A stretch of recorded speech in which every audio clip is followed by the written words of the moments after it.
Sa pagkakabit ng alarm dito sa TMX125 Alpha, kailangan natin tanggalin yung tangke, upuan at sidings. Bakit natin tatanggalin yung tangke? Kasi dito sa CDI, meron tayong ikakabit dyan, meron tayong gagawin dyan.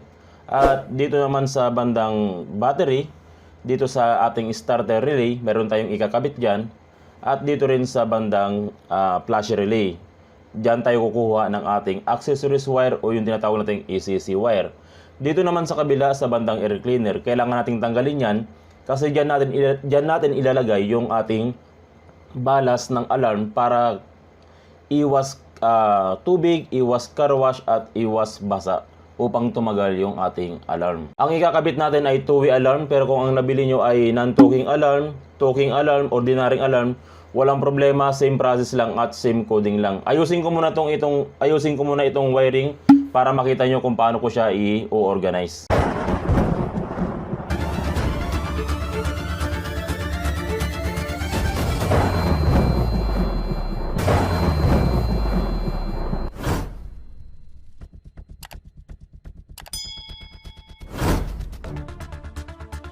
Mga katropa, huwag niyong kalimutang suportahan ang aking channel. Huwag niyong kalimutang mag-subscribe upang makatanggap kayo ng tip tungkol sa pagwawiring. O kaya naman mga tropa, kung malapit lang kayo sa Lingayen, Pangasinan, Artacho Street, pwede niyo akong sadyain dyan sa repair shop upang magpa-wiring kayo ng personal sa akin sa inyong mga motor. Ganito ko siya inayos. Sundan niyo na lang yung pagkaka-arrange ko, or kung meron kayong sariling diskarte, walang problema. So ganito ko siya ginawa. Dito sa unang sangay na to, andito yung grupo ng ating dalawang yellow wire. Ito yung ilalagay natin sa signal light sa kaliwat kanan ng ating motor ng signal. Itong dalawang yellow wire. Ngayon, dito naman sa kabilang side, dito, ito yung ating kill switch. Ito yung grupo ng kill switch natin, yung pink at gray wire. Napaka-importante ng kill switch. At ito yung ating signal light. Ngayon, kung susundan natin uli sa kabilang side, andito yung ating red and black na wire. Ito yung ating negative at positive ng ating alarm. Ayan, ilalagay natin ito sa battery. At dito naman sa kabila, andito yung dalawang wire. Andito yung orange wire at yung blue wire. Yung orange wire, ilalagay natin ito sa accessories wire. At yung blue wire, ito yung ilalagay natin sa starter ng ating motor para pwede mong paandarin yung motor kahit na hindi nakasusi. Ayan yung ginawa ko dito sa wire. Pero kung meron kayong diskarte, walang problema. At kung gusto nyo sundin yung gawa ko, okay lang din. Ito, ilalagay natin to doon sa air cleaner. Dito natin ilalagay yung socket ng ating alarm. Kasi dito natin ilalagay sa loob ng air cleaner yung balas ng ating alarm para iwas basa or iwas car wash. Tapos ito naman yung kanyang mga wiring. Ayan, ilulusot nyo lang dyan. Ganyan ang gagawin nyo.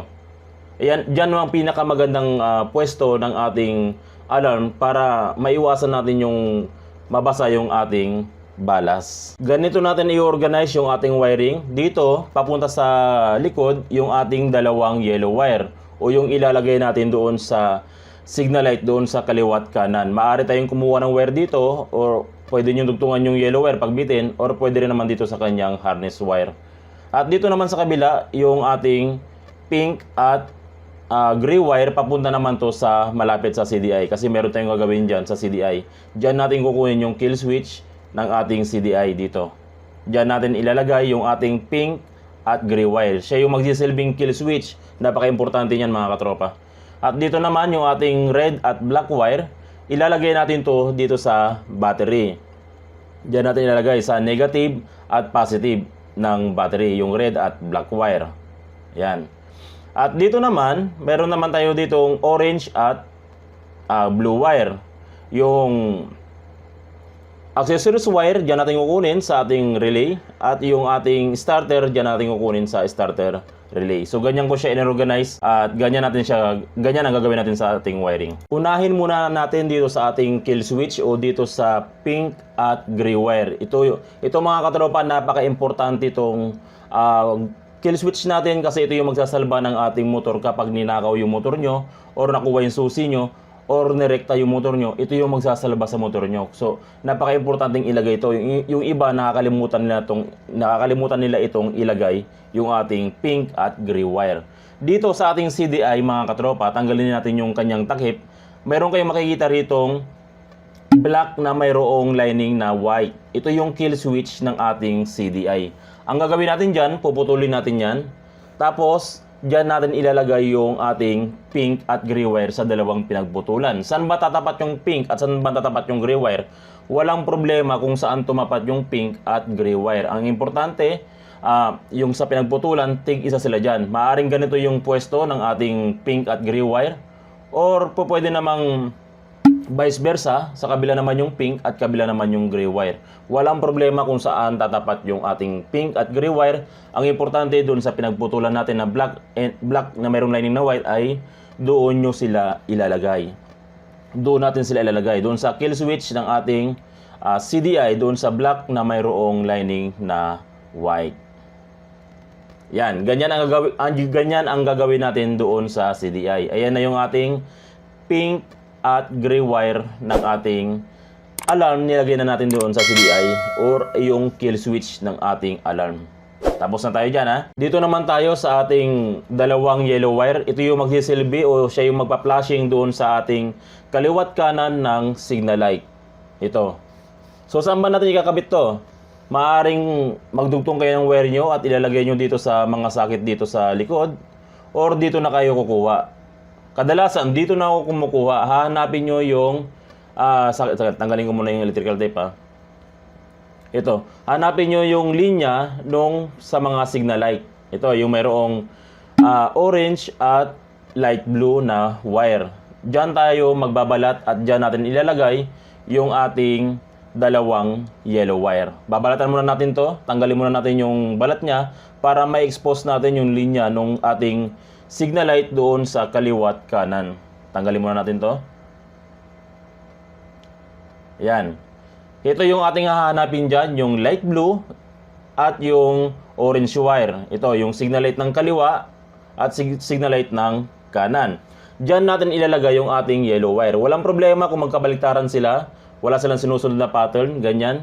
Kung saan tatapat yung isang yellow wire at kung saan tatapat doon sa orange wire. Walang problema.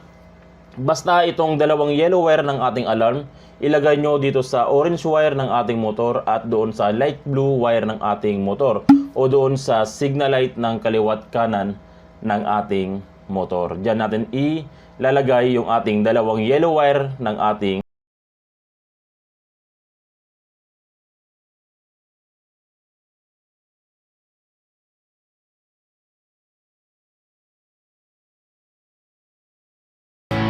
Ayan na yung ating dalawang yellow wire na ilagay na natin doon sa ating signal light sa kaliwat kanan or doon sa orange wire at light blue wire. Next natin, dito naman tayo sa orange wire at blue wire. Unahin muna natin itong orange wire natin. Itong orange wire, but blue yung hinawakan ko.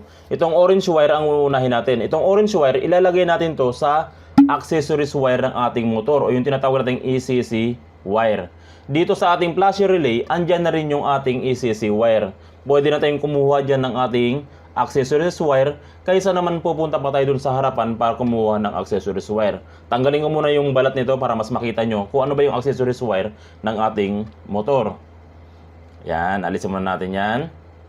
Ito. Dito, meron tayong kulay gray na wire. Ayan yung pinaka main supply ng ating signal light. At dito naman meron tayong black wire.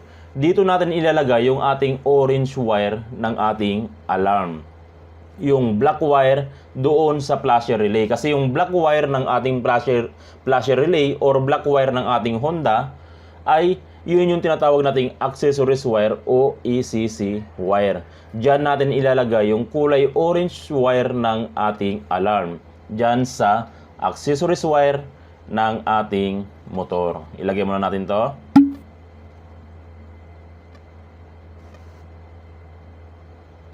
Gumamit kayo ng tape na aramak mga katropa para maiiwasan nyo na mag-loose yung ating ginagawa o mag-loose yung ating tape at maiiwasan nating ma-grounded.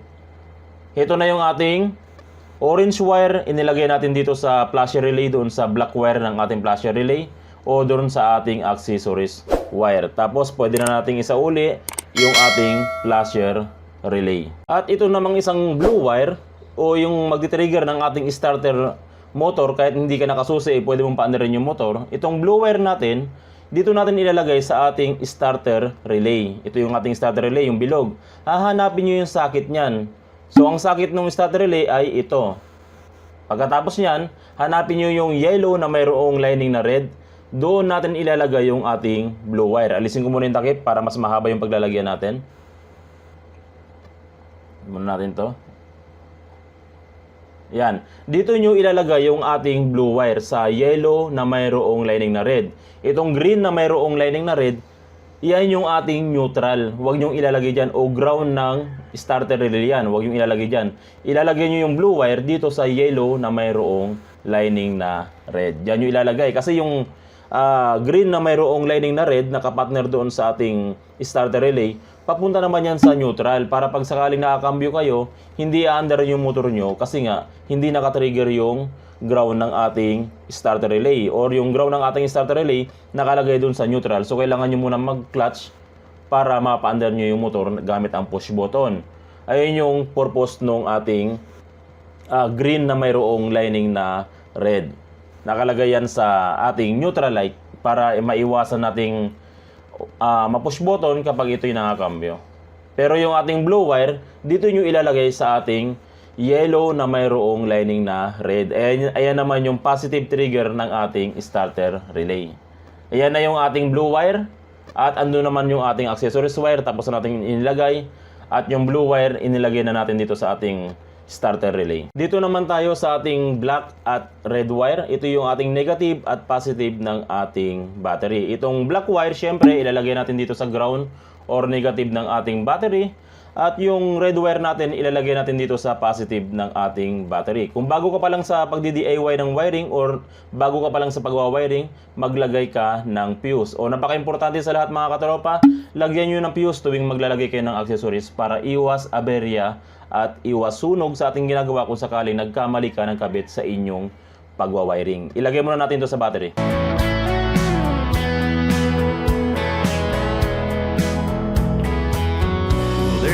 Yan na yung ating black wire at red wire ng ating motor. Mamaya lalagyan natin ng fuse yan. Sa ngayon, i-demo ko muna sa inyo. Pero importante, maglagay kayo ng fuse. Tapos itong ballast natin, ilalagay natin to doon sa air cleaner.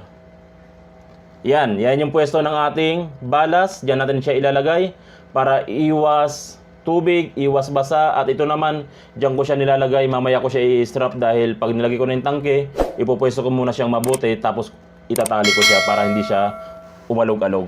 Diyan natin ilalagay yung ating speaker. Mas magandang mas magandang pwesto yan kaysa dito sa gilid ng karburador yung speaker. Madali nilang matanggal kapag nag-iingay yung motor. So mas maganda kung doon sa ilalim ng tangke nyo ilagay para hindi agad nila matanggal yung ating speaker. Tapos itong hose natin, hindi na natin ibabalik yan. Diyan natin tinanggal yung ating hose para mailagay natin yung ballast. Kailangan tanggalin natin yung hose na to. So, ayan lahat niyan mga katropa. Ibalik na natin yung mga dapat ibalik. Tapos, testingin na natin yung wire. At, yun. Tingnan natin kung gumagana. Tapos na. Naibalik na natin yung upuan, kanyang tangke, at subukan na natin yung alarm na ating ginawa. Dito sa alarm mga katropa, meron tayo ditong symbol na parang start. Ayan. Pipindutin natin to ng 2 beses para umandar siya.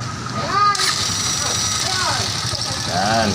At, may manual naman ito mga katropa. Basahin nyo na kung anong function dyan sa manual. Kung paano siya i-silent, paano siya i-papatayin. Andiyan naman sa manual. So ito basic lang to na knowledge kung paano siya paandarin. Yan.